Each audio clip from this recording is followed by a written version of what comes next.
tane fayla.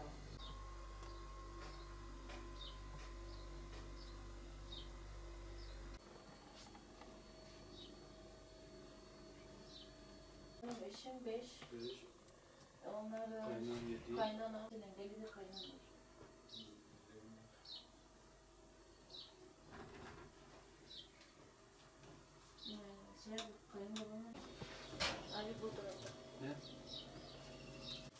Evim her yağmur yağdığı zaman tavanım işte böyle şişiyor ve damlıyor.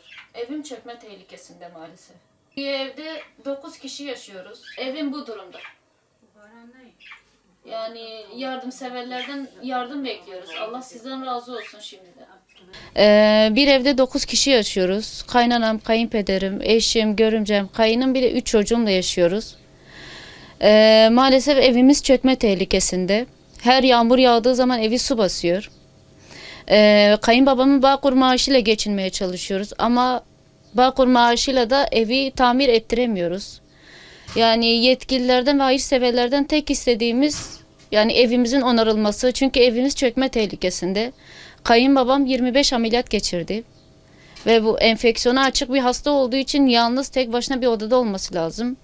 Evimiz rutubetten ve nemden dolayı devamlı hastaneye götürmek zorunda kalıyoruz. Maalesef çok zor durumdayız.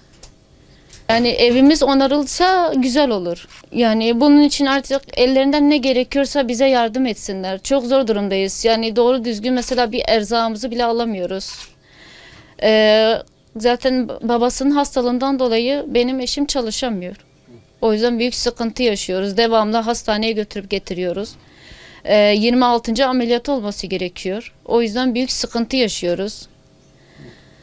Yıllardır süren yaklaşık 25 defa ameliyat olan kayınbabam. Kaynanam da sıkıntı yaşıyor maalesef. O da daha yeni ameliyat oldu. Yani hayırseverlerden ve yetkili kişilerden yardımı bekliyoruz.